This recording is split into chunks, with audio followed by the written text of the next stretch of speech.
Vamos a aprovechar y inclinemos los rostros y invoquemos el nombre del Señor. Los chiquitines ya están yendo hacia sus clases.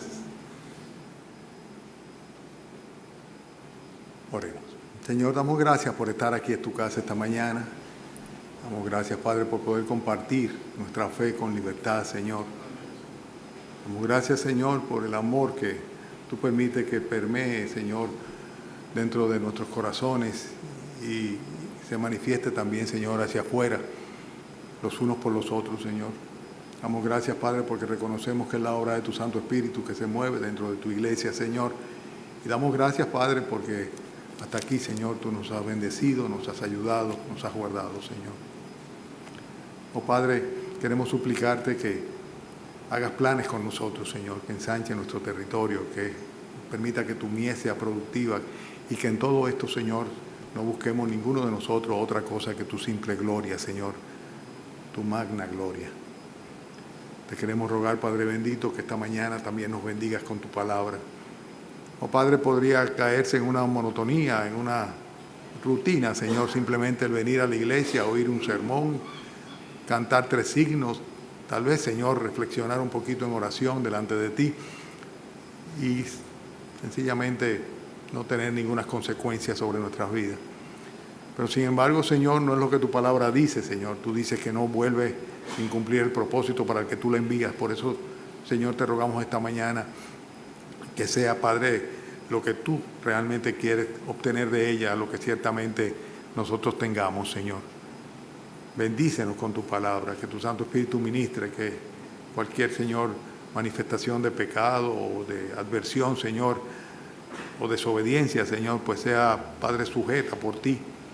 Y que tú permitas, Señor, que nuestras preocupaciones y nuestros afanes, Señor, y todo lo que implica estar en este mundo, Señor, pues se eche de un lado para que nuestros corazones, Señor, sencillamente se inclinen hacia ti.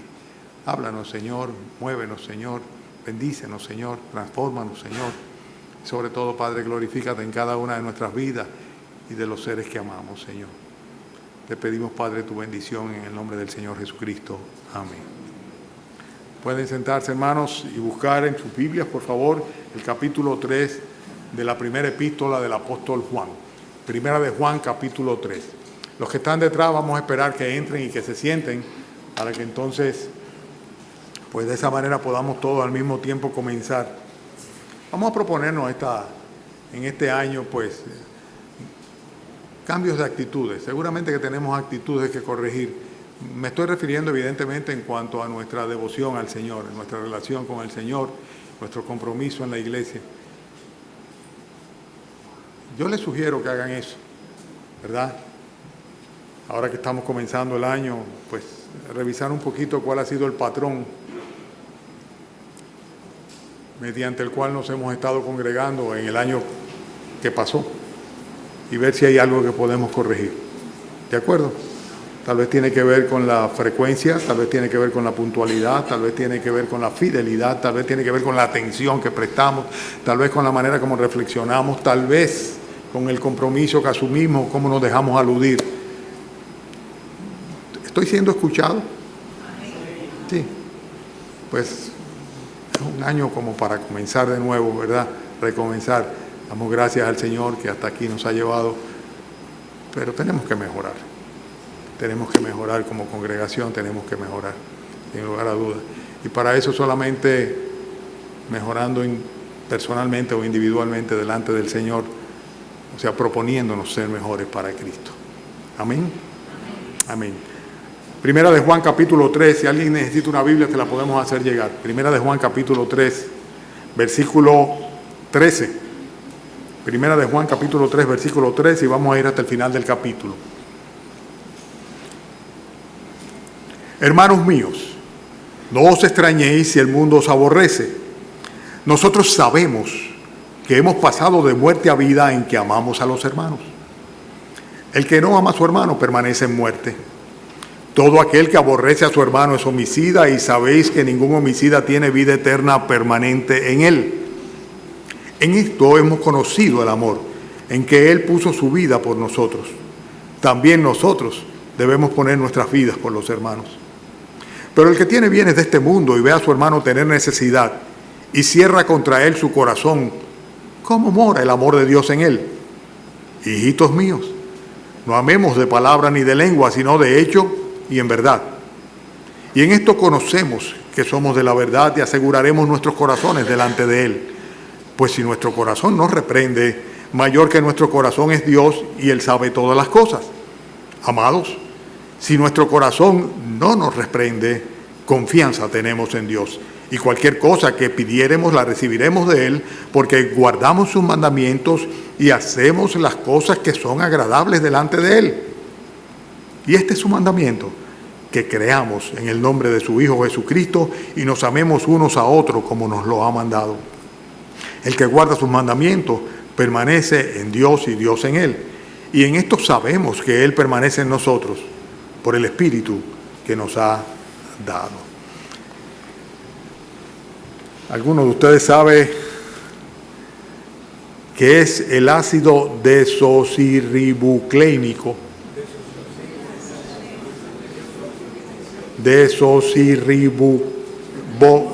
Desoxirribonucleico. Ay, hijo. Sí. ADN, ¿verdad? El ADN. He titulado el mensaje de hoy, el ADN del cristiano genuino.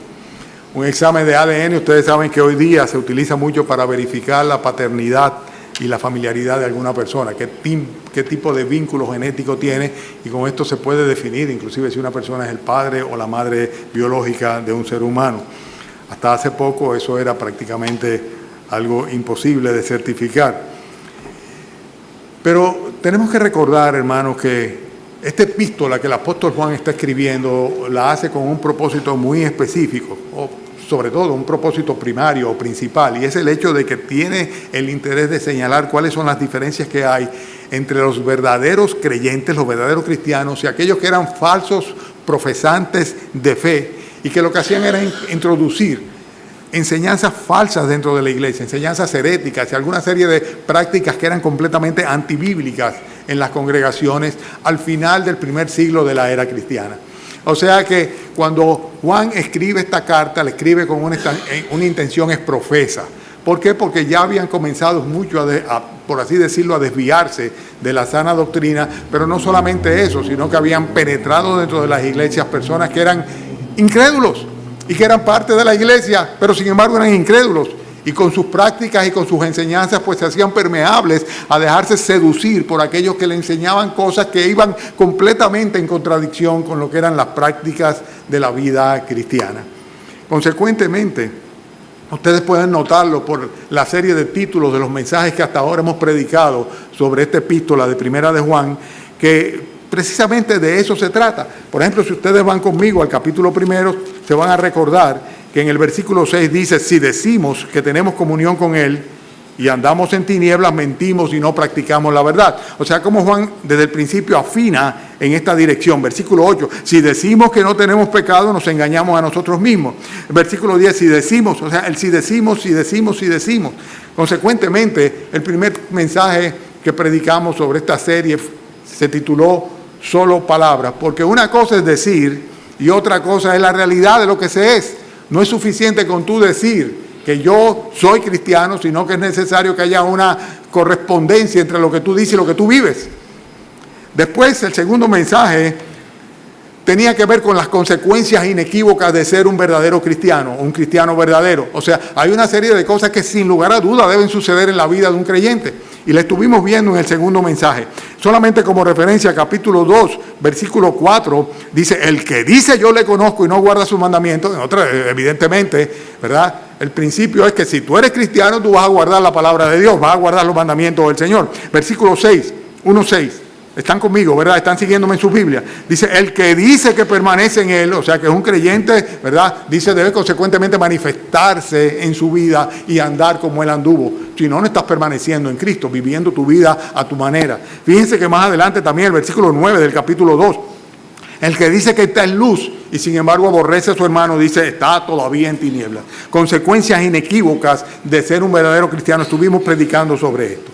Después, el tercer mensaje fue marcando las diferencias. Capítulo 2, Desde el versículo 15 en adelante vemos una serie de diferencias que debe haber desde el capítulo 15, desde el versículo 15 en adelante, no, desde antes, del versículo 12 en adelante, una serie de diferencias que deben ser obvias o evidentes en las prioridades en el corazón y en las actitudes de un cristiano. Por ejemplo, ustedes ven que en el versículo 15 dice a los verdaderos cristianos: no améis al mundo ni las cosas que están en el mundo, porque si alguno ama al mundo, ¿qué dice?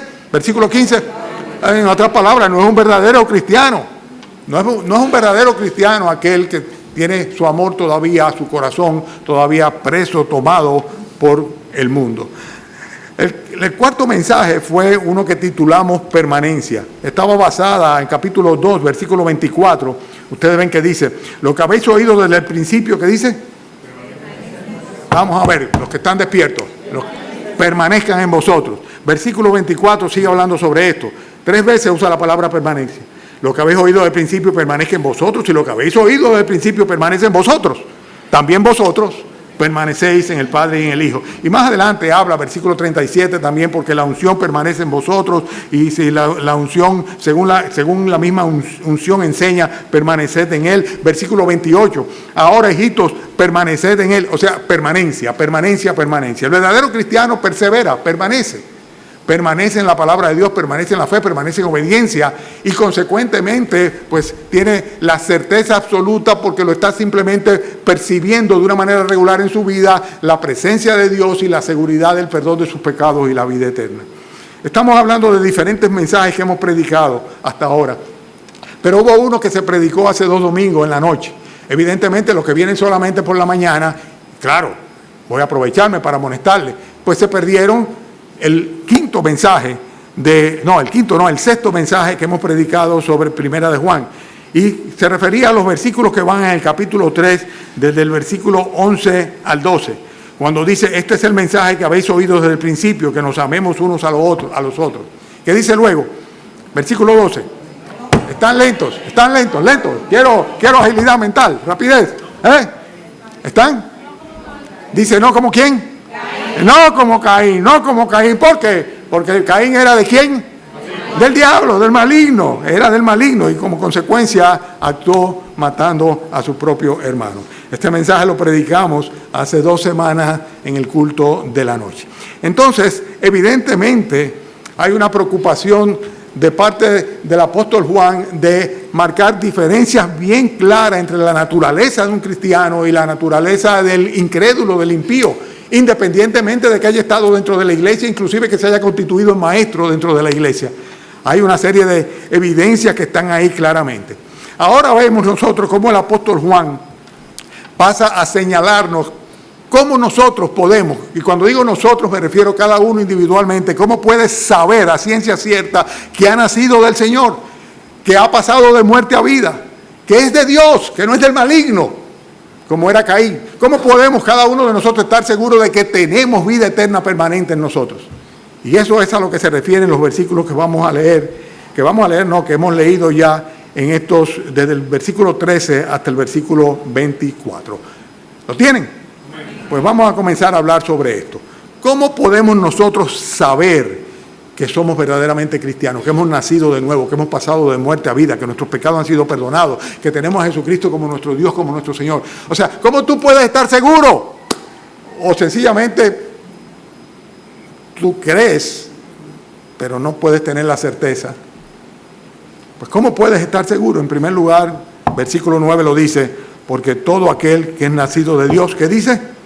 Versículo 9, ¿qué? No practica el pecado. Todo aquel que es nacido de Dios no practica el pecado. El versículo 8 antes lo dice de una manera más clara todavía. Dice: para esto apareció el Hijo de Dios, para deshacer las obras del diablo. ¿Por qué? Porque dice el versículo 8, el que practica el pecado, ¿de quién es? Del diablo.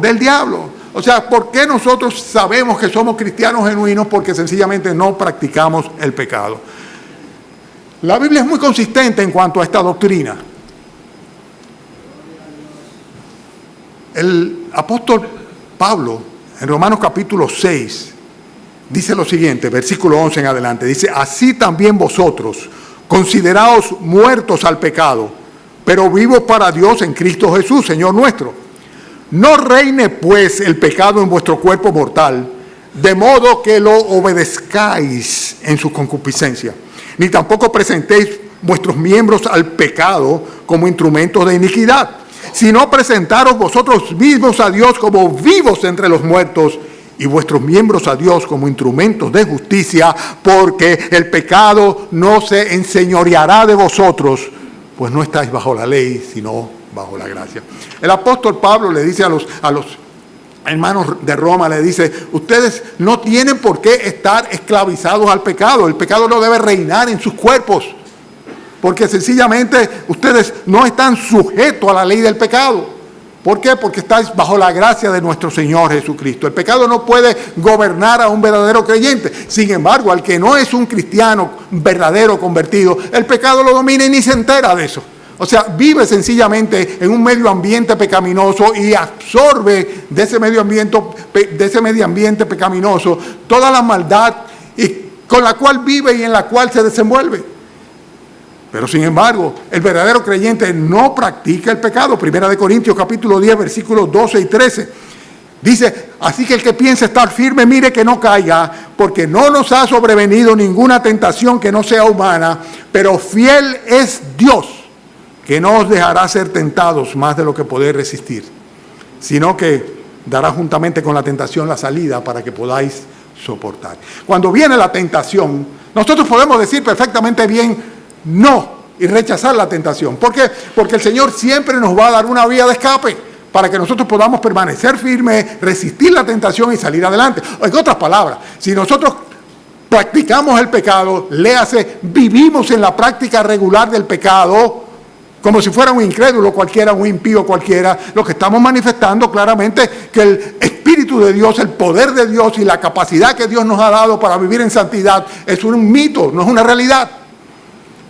Sin embargo, la palabra de Dios es muy clara cuando esto dice, el pecado no se enseñoreará de vosotros. Dice, y fiel es Dios para no permitir que seamos tentados más allá de lo que podemos resistir. Consecuentemente, nosotros no tenemos por qué practicar el pecado y el verdadero creyente, dice el Señor aquí, que todo aquel que es nacido de Dios no practica el pecado. En Jesucristo tenemos perdón de pecado y lo dice muchas veces acá Juan capítulo 1, versículo 9. Cuando dice, si confesamos nuestros pecados, Él es fiel y justo para perdonar nuestros pecados y limpiarnos de toda maldad. Capítulo 2, versículo 1. Hijitos, estas cosas os escribo para que no pequéis. Y si alguno hubiere pecado, abogado tenemos para con Jesucristo, para con el Padre, a Jesucristo el justo. Él es la propiciación por nuestros pecados. En otras palabras, nosotros no tenemos por qué practicar el pecado. Y de hecho, si vivimos en la práctica del pecado, lo que tenemos es que cuestionarnos si realmente somos de Cristo. Si realmente somos de Cristo. Y yo te pregunto a ti de una manera muy personal y particular, ¿conservas prácticas pecaminosas en tu vida? Parece mentira, pero hay gente que, profesando ser creyente, sin embargo, no puede erradicar la mentira de su vida. Hay personas que dicen ser creyentes y dicen que no se puede vivir sin una mentirita, aunque sea piadosa, por el bien de los demás, para hacerle el favor al otro. Eso es una falsedad. La mentira es del diablo, lo dice la Biblia de una manera muy clara. Y bien se puede hablar verdad, decir la verdad y vivir la verdad. Y los cristianos somos de la verdad, no somos de la mentira. Consecuentemente, estoy poniendo una referencia, un ejemplo, una ilustración, ¿verdad? Nosotros no tenemos por qué hacerle el juego al diablo. La mentira no puede ser parte de nosotros. El pecado no puede ser parte de nosotros en cualquiera de sus manifestaciones.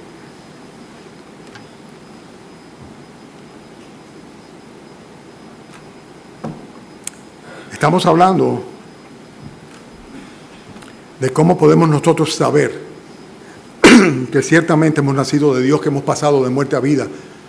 ¿Cómo podemos saber que somos verdaderamente de Dios, que tenemos vida eterna permanente en nosotros? ¿Cómo podemos saber nosotros mismos, cada uno individualmente, que es de Cristo, que es de Dios y que no es del maligno? Y la primera cosa es, el que es de Cristo no practica el pecado.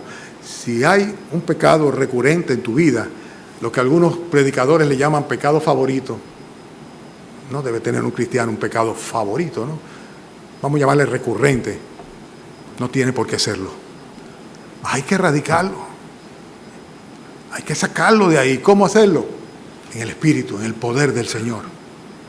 La Biblia nos explica muy claramente, no puedo abundar sobre ello mucho esta mañana, de a dónde tenemos que recurrir, tanto en el momento que viene la tentación, de qué tipo de armadura tenemos que hacernos y cómo, habiendo pasado todo, podemos permanecer firmes. ¿Y saben una cosa?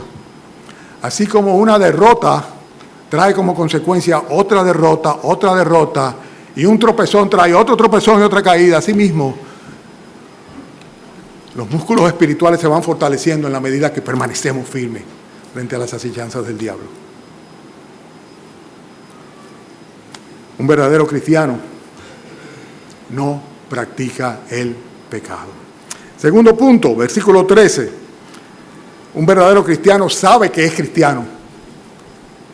Yo puedo saber que soy cristiano y tú puedes saber si eres cristiano o no eres cristiano por lo que dice el versículo 13 del capítulo 3.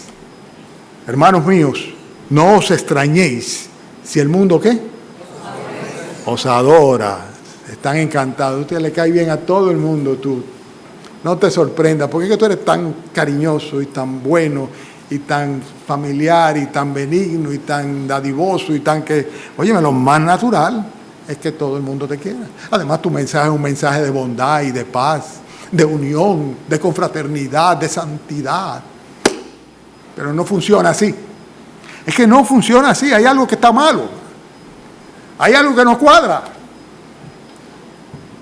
Hay algo que no cuadra. O sea, lo más natural es que sencillamente se produzca un repudio, un odio, un aborrecimiento de parte de aquellas personas que no tienen ningún interés en ser como tú eres.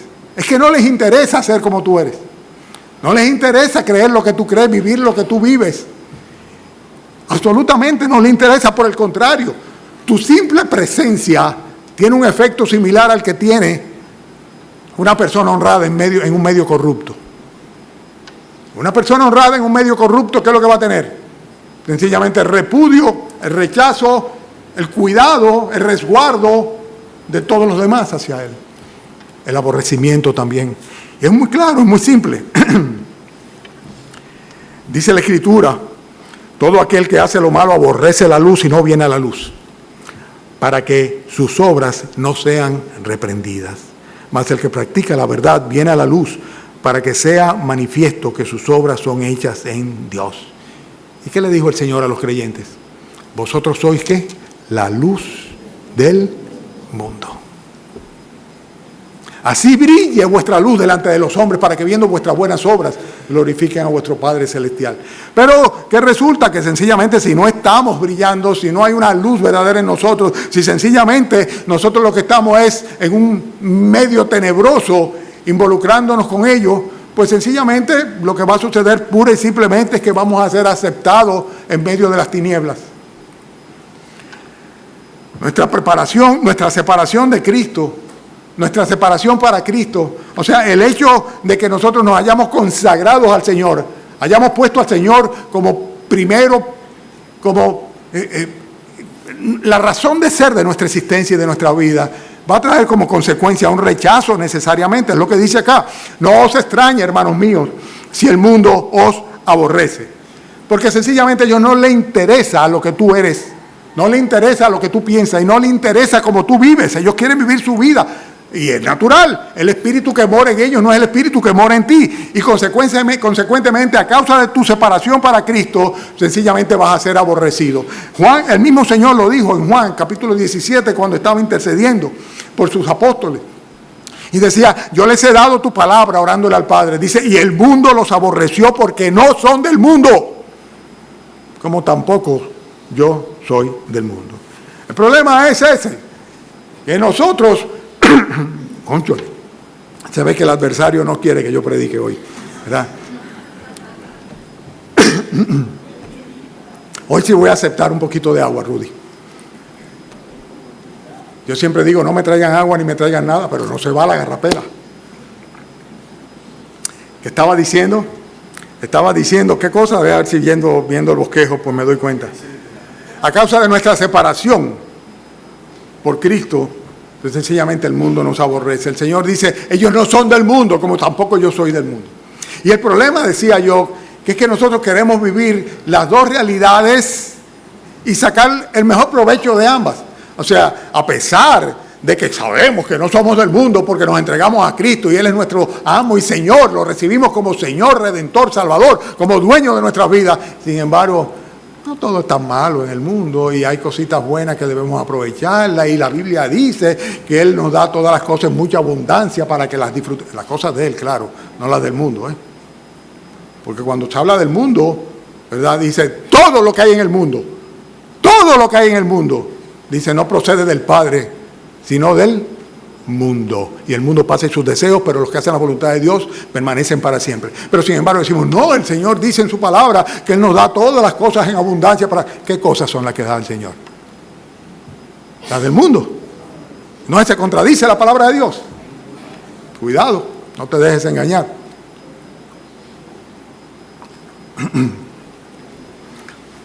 Me estoy pareciendo cada día más a ti, Eddie Jesús, ¿dónde estás? Que necesita una agüita para lubricar.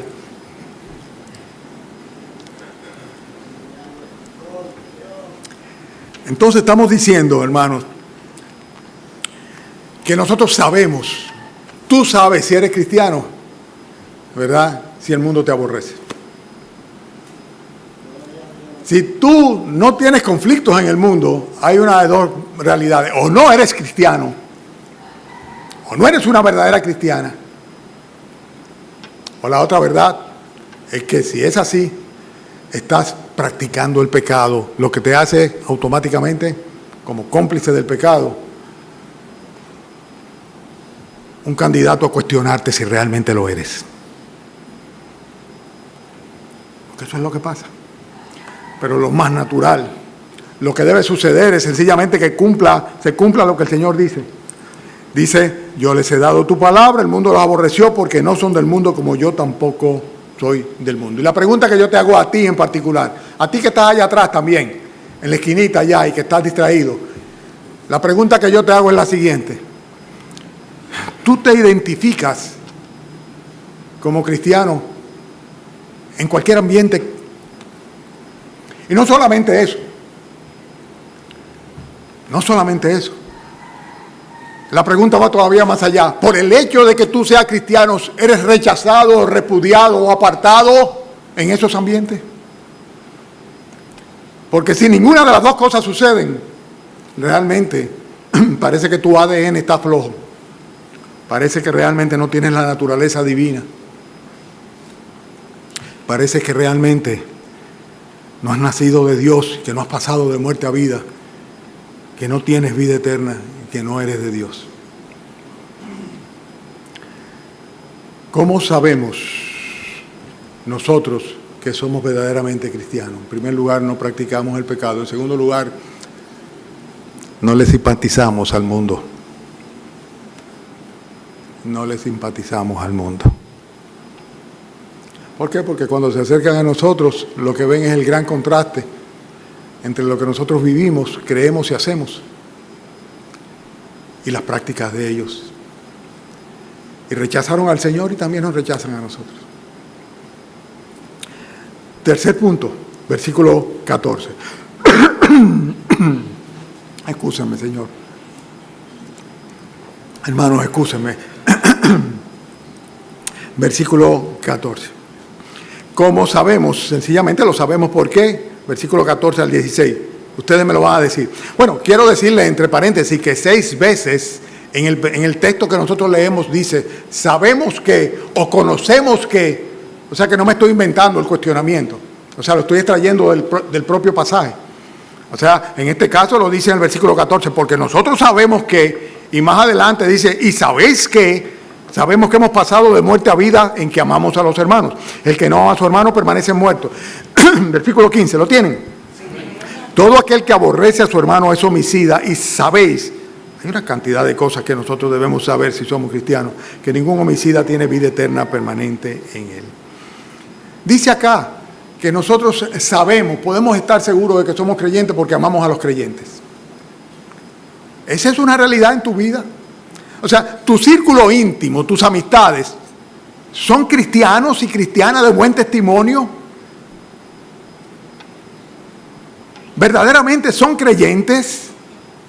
¿Son cristianos? Gente que viven para el Señor, que se entregaron al Señor. ¿Ese es tu círculo inmediato? ¿Esos son tus amigos, tus amigas? ¿O son impíos? ¿O son impíos? Porque el verdadero creyente no lo puede evitar. Es que es algo que viene de dentro, de un corazón que el Señor pone, que enternece a favor del otro creyente. Y ahí no hay barrera. No hay barrera de países, no hay barrera de distancia, no hay barrera de idioma, no hay barrera de nada. Es que sencillamente es como quien dice, como decía Tres Patines, ¡familia! Somos familia. Tenemos un mismo sentir, un mismo corazón. Y eso se denota desde el momento en el cual comenzamos a compartir, comenzamos a hablar. Hermanos, dice la Escritura aquí que nosotros sabemos que hemos pasado de muerte a vida en que amamos a los hermanos. Y pone como referencia el amor de nuestro Señor Jesucristo, que es un amor completamente sacrificial. Fíjense cómo dice el versículo 16. En esto hemos conocido el amor, en que Él, hablando de Cristo, ¿lo tienen? Puso su vida por nosotros. ¿Y qué dice luego? También nosotros debemos poner nuestra vida por los hermanos. ¿Cómo? ¡Qué exagerado! La Biblia exagera a veces. Cristo murió en una cruz, ahora tengo yo que morir en una cruz también por los hermanos. Ahora yo tengo que ofrecer mi vida también por los hermanos. Eso es lo que dice. Eso es lo que dice. Y como maestro de la palabra de Dios, yo les puedo decir claramente cómo pueden ustedes entregar sus vidas a los hermanos. Y lo dice el versículo que sigue un poquito más adelante. Versículo 17, ¿verdad? El que tiene bienes de este mundo y ve a su hermano tener necesidad y cierra contra él su corazón. ¿Cómo mora el amor de Dios en él? Ahí lo dice muy claro. Es una misma idea, un mismo contexto. Yo les voy a decir claramente cómo podemos entregar nuestras vidas por los hermanos. Y es muy simple. En primer lugar, sirviéndole a los creyentes sin esperar recibir nada a cambio. Eso no es un patrón del mundo. En el mundo todo el que hace algo pasa una factura, tiene un interés de una naturaleza u otra. A veces inclusive un interés, vamos a llamarle benigno, porque es afectivo. Yo te quiero, pero tú tienes que quererme a mí también. Si tú no me quieres, pues yo no te quiero. Si tú me haces feliz, yo te hago feliz. Si tú no me haces feliz, yo no te hago feliz. Pero siempre hay una factura que pagar, ¿verdad? Pero en el pueblo de Dios no puede ser así. Podemos entregar nuestras vidas por los hermanos simplemente sirviéndole a los demás. Fíjense, hermanos, a veces es mucho más fácil decir que estamos dispuestos a morir por otra persona que sencillamente vivir por esas personas. Eso es lo que es difícil, vivir por esas personas. Lo que implica poner en primer lugar los deseos de los otros antes que los míos. Eso es vivir por otras personas. Sí, yo estoy dispuesto a hacerlo por mis hijos, o por mis nietos, o por mis padres. No. Estamos hablando de los hermanos, que no son, como diríamos en buen dominicano, ni arientes ni parientes tuyos, pero son hermanos, hermanos en la fe. Y una manifestación de que nosotros somos creyentes, y una manera como nosotros podemos entregar nuestra vida a los hermanos, ¿saben cómo es? Sirviéndoles, dándoles de lo que tienen necesidad, proveyendo para ellos atención, cariño, amor, lo que fuera. Y no mantenernos en nuestro circulito, ¿verdad? Donde nos sentimos confortables y relacionándonos aún dentro de la iglesia solamente con algunos, con lo que compatibilizamos. Sabemos que somos creyentes porque amamos a los hermanos.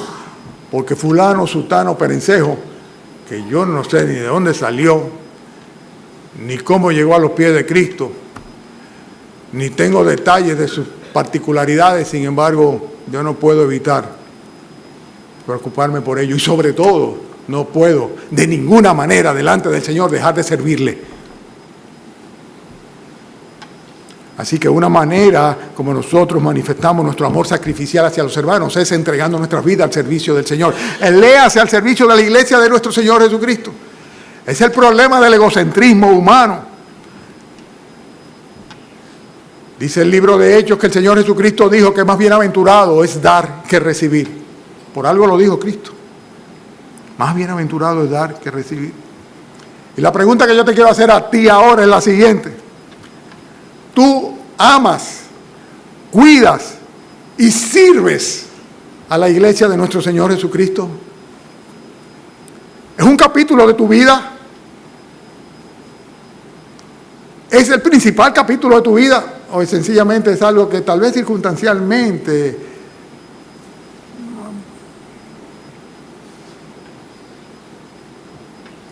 les voy a decir de todo corazón, y se lo comunicaba a los diáconos recientemente? No estoy pensando en nadie en particular, créanme. Más bien me confronta a mí mismo el pensamiento de que nos falta consagración. Y consagración implica exclusividad, implica servicio, implica labor, implica constancia, implica fidelidad. Se requiere de los administradores que cada uno sea hallado fiel. Ténganos los hombres por administradores de los misterios de Cristo.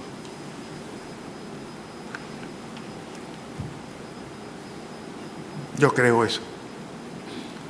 Yo estoy dispuesto a dar de lo que me sobra, si me sobra, y si me agarran en un buen momento, porque si tengo o aparece cualquier otra cosa, pues no voy a poder. Yo hubiera querido, pero yo no puedo. ¿Dónde está el amor a la iglesia de nuestro Señor Jesucristo? El amor a los hermanos. Si tú eres verdaderamente un cristiano, una cristiana genuina, debe manifestarse en que amas la obra de Dios, la iglesia de Cristo, los hermanos. Te involucras en sus vidas, en sus problemas, sirves. Señores, es tan fácil ayudar a otros. A veces simplemente lo que hay que tener son un par de oídos. Oídos para escuchar. Porque lo que necesita esa persona es que tú le escuches simplemente. Pero sobre todo, rodillas para doblar. Y cada uno de nosotros tiene un par de ellas para interceder por los hermanos. Ministerio glorioso. Cada vez que uno de ustedes me escribe un mensajito y me dice, pastor, ore por esto, yo nada más digo, gracias Señor. Me siento tan honrado. Gracias Señor.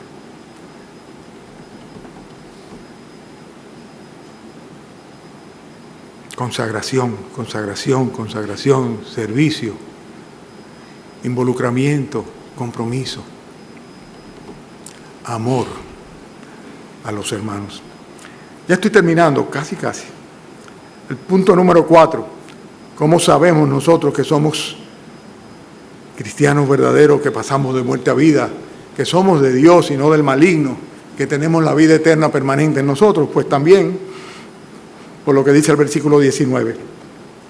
En esto conocemos que somos de la verdad y aseguraremos nuestros corazones delante de Él. Pues si nuestro corazón nos reprende, mayor que nuestro corazón es Dios y Él sabe todas las cosas. Amados, si nuestro corazón no nos reprende, confianza tenemos en Dios. Tenemos un Espíritu Santo. Todo creyente tiene el Espíritu Santo. Aunque no le hayan dado escalofrío, aunque no se haya caído al piso, aunque no haya hablado disparates, en el día que creemos, en ese mismo día, somos sellados por el Espíritu Santo de la promesa. ¿Saben lo que implica eso? Yo no sé si ustedes lo entienden del todo, pero estamos hablando de que Dios, el Dios soberano, eterno, que ni los cielos de los cielos lo puede contener, viene a morar al corazón de un creyente, de una persona. Y tiene la encomienda de guiarnos a toda verdad. El Señor Jesucristo lo dijo de una manera muy clara: cuando venga el Espíritu de verdad, Él os guiará a toda verdad. Y dice aquí Juan, y en esto conocemos que somos de la verdad y aseguraremos nuestros corazones delante de Él. El corazón de un creyente, a diferencia del corazón de un incrédulo, está en las manos de Dios. Debe ser dirigido por Dios, debe ser inclinado por Dios, debe ser reprendido por Dios, debe ser confirmado por Dios. Y es la diferencia que hay entre un termómetro y un termostato. ¿Para qué sirve un termómetro? Para darte una información. Un termómetro simplemente te dice, hay 24 grados, ¿verdad? Pero un termostato, ¿qué hace? Corta el circuito. Un termostato te corta el circuito. Llegó a 24 grados, punto, te corta el circuito. Y eso es lo que hace precisamente el Espíritu Santo. No simplemente estamos hablando de una conciencia que es común a todos los seres humanos y que tiene un vacío que solamente lo ocupa Cristo, y eso lo hemos oído muchas veces por muchos predicadores. Estamos hablando de la presencia del Espíritu Santo en el corazón del creyente, actuando, o sea, ciertamente trabajando en el corazón del creyente. Por eso el corazón del creyente puede reprender al creyente o puede confirmar al creyente en cuanto a su proceder, siendo guiado por Dios. Dios guiando nuestros corazones. ¡Qué privilegio tan grande!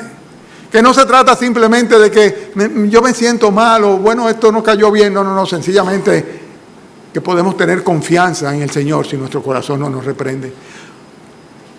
Pero por otro lado, también sabemos que cuando nuestro corazón nos reprende es porque Dios nos está hablando y nos está diciendo por ahí no es.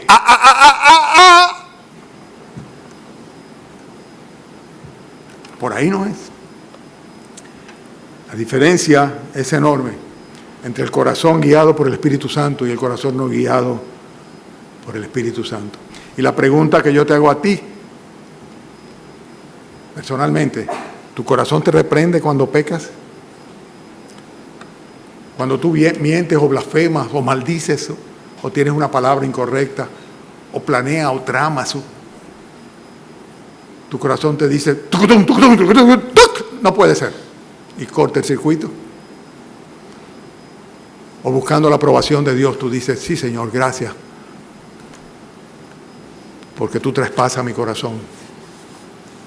Y yo sé que es tu voluntad y lo voy a hacer aunque no es lo que me parece lógico, aunque no es lo que me gustaría, aunque tal vez no pienso que sería lo conveniente. Pero eso es lo que voy a hacer, Señor, porque es tu voluntad y está en tu palabra y tengo paz. Una vez había un hermano que cada vez que conversaba decía, en esta congregación, decía, el Señor no da paz a mi corazón con que hagamos tal cosa. O por el contrario, otra vez decía, el Señor me da paz. Y yo decía, que están manipulando el asunto de la paz o la no paz, ¿verdad? Porque ahora, que yo no tengo paz en mi corazón con esto. Espera, un momentito, vamos a pensar, vamos a razonar si conviene o no conviene. Pero es importante, claro que es importante, es fundamental. Es fundamental. El Espíritu Santo no está de vacaciones en nosotros, está obrando en nosotros. Y Él es quien da al verdadero creyente. A ti no te hace nada si tú no te has convertido. Si no has entregado tu corazón a Jesucristo, es natural que tengas dudas de si Dios está agradado o no, de si es la voluntad de Dios, si Dios aprueba o no aprueba algo. ¿Por qué? Porque no tienes el Espíritu Santo en tu corazón. Pero si un día, arrepentido de tus pecados, tú le dijiste al Señor Jesucristo, perdóname y sálvame y ven a mi corazón y toma control de mi vida y de mi ser. Perdóname, dame vida eterna, hazme un hijo tuyo o una hija tuya. Desde ese día el Espíritu Santo está en ti. Y a menos que tú le contristes como consecuencia del pecado, siendo tú un creyente, ese termostato es importante y tienes que aprender a escuchar a un corazón que por naturaleza es engañoso y es perverso, pero que gobernado por el Señor es un vehículo de paz y una certeza de convicción. El verdadero cristiano tiene un corazón que por un lado le reprende y que por el otro lado lo confirma. Ya para terminar, hermanos, ¿cómo sabemos nosotros que somos ciertamente nacidos de Dios, que somos cristianos, que hemos pasado de muerte a vida, que no somos simplemente parte de una iglesia o una religión en términos formales o informales? Porque el versículo 24 dice que a causa del Espíritu que nos ha dado, el que guarda sus mandamientos permanece en Dios y Dios en él. En esto y en esto sabemos, de nuevo, en esto sabemos. ¿Cómo lo sabemos? Que Él permanece en nosotros. ¿Por qué? Por el Espíritu Santo. El Espíritu Santo es quien nos certifica nuestra condición de ser cristiano. El Señor lo advirtió, lo dijo. El que cree en mí, como dice la Escritura, en su interior correrán ríos de agua viva, dijo. Y esto dijo Juan capítulo 7, versículo 39. del Espíritu que habían de recibir los que creyesen en Él. Juan 14, 16, si me amáis, guardad mis mandamientos, yo rogaré al Padre, os dará otro consolador, para que esté con vosotros para siempre. El Espíritu de verdad, el cual el mundo no puede recibir. ¿Está claro? El mundo no lo puede recibir, el Espíritu de verdad, el Espíritu Santo, el Consolador. Dios no puede venir al corazón de un creyente y permanecer en él. Lo dice claro, el Espíritu de verdad al cual el mundo no puede recibir porque no le ve ni le conoce. Pero vosotros, o sea, sus hijos, sus discípulos, los verdaderos cristianos, dice, pero vosotros le conocéis porque mora con vosotros y estará en vosotros. Gracias, Espíritu de Dios. Gracias, Señor. Gracias a Dios porque está en nosotros. Somos templo del Espíritu Santo. El mismo Espíritu, Romanos 8, versículo 16, se va a ocupar de dar testimonio a nuestro espíritu de que somos hijos de Dios. Consecuentemente, el Espíritu Santo nos va a inducir a confesar nuestra fe en el Señor Jesucristo y nos va a confirmar, de manera tal de que no nos quepa ninguna duda y consecuentemente todo lo otro que hemos mencionado sea parte de nuestra vida. ¿A qué me refiero? Me refiero al hecho de que no vamos a vivir bajo la práctica del pecado, sino que vamos a vivir en santidad. Me refiero al hecho de que no vamos a buscar la aprobación del mundo, ni nos va a importar si el mundo nos aprueba o no nos aprueba, porque la aprobación que queremos es la del Señor. Me refiero al hecho de que vamos a servir, a entregar nuestras vidas a los hermanos, a la iglesia de nuestro Señor Jesucristo, al pueblo de Dios, a la obra de Cristo en la tierra. Me refiero al hecho de que ciertamente vamos a poder confiar en las señales que desde nuestro corazón el Espíritu Santo de Dios va a darnos, confirmando o reprobando lo que sean parte de nuestros planes, de nuestros pensamientos o de nuestras actuaciones. Me refiero al hecho de que ciertamente vamos a guardar la palabra de Dios. Ese lo salté casi. Versículo 22 dice, lo sabemos porque guardamos su mandamiento y hacemos las cosas que son agradables delante de Él. Primera de Juan 2, 9 al 12 dice, en esto conocemos que somos en esto sabemos que nosotros le conocemos. Primera de Juan 2, 9, si guardamos sus mandamientos. Aprecias, atesoras, valoras, estudias, pones en práctica la palabra de Dios. Esa es una buena señal. Porque el creyente quiere saber lo que Dios dice, porque quiere hacer lo que Dios dice. Guarda sus mandamientos. Bien, el Espíritu Santo mora en ti. Has confesado a Jesucristo como tu Señor y Salvador, has nacido de Dios. Tienes vida eterna permanente en ti, eres hijo o hija de Dios. Esa es una pregunta que, si tú no te la habías hecho antes, a la luz de lo que hemos estudiado hoy, debes hacértela. ¿Sabes algo? No cometas el error de dar por sentado nada. Estamos hablando de la eternidad. Estamos hablando de la condenación eterna o de la vida eterna.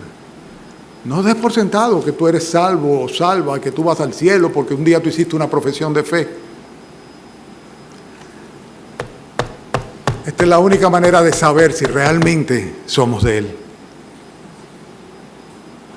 Y por eso el apóstol Juan puso tanto énfasis en una epístola universal a todos los creyentes a final del primer siglo, diciéndole, ¡ey! No confiéis en todo espíritu. ¡Ey! Os escribo esto acerca de los que os engañan. ¡Ey! No todo el que dice. Así que no des por sentado nada. Y tal vez esta mañana, sin misticismo de ninguna parte, de ninguna especie, debes decirle al Señor en oración, Señor, confírmame, perdóname, sálvame. Vamos a inclinar los rostros y vamos a orar.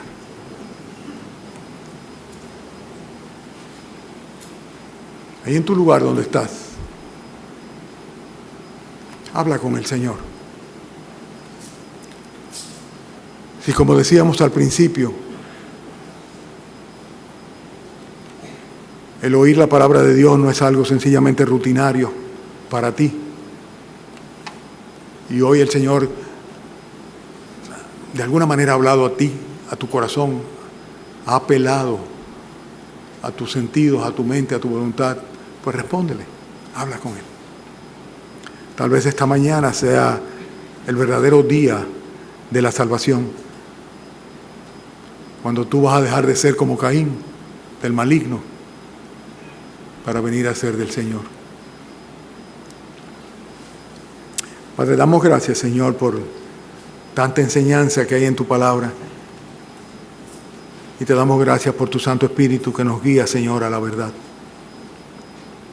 Pero sobre todo, Señor, te damos gracias porque sabemos que tú nos has cortado tu brazo para salvar. Y que tu misericordia, Señor, es inmensa. Y que a pesar, Señor, de nuestras debilidades, de nuestro pecado, de nuestra iniquidad, de nuestra impiedad, de nuestra injusticia, de nuestra iniquidad, Señor, a pesar de eso, tú no has cerrado, Señor, las puertas del cielo que abriste con el sacrificio de Cristo en la cruz. Por eso te pedimos que en esta mañana, Señor, si está en tu voluntad y si quieres tener misericordia, Señor, que tengas misericordia y que salves a algunos, Señor. Y sobre todo, Padre, a esta congregación, Señor, que muchas veces, Señor, carece de compromiso. Te ruego, Señor, que tú le confrontes, Padre, como yo no puedo hacerlo. Si es que es esa tu voluntad, Señor, a fin de que enmendemos nuestros caminos, Señor. Te rogamos, Padre, que nos bendigas y que esta noche lo hagas por igual, Señor, cuando nuestro hermano Israel traiga la predicación a las 6:30, Señor. Y te pedimos que nos lleves a nuestros lugares con tu bendición y tu protección en el nombre del Señor Jesucristo. Amén.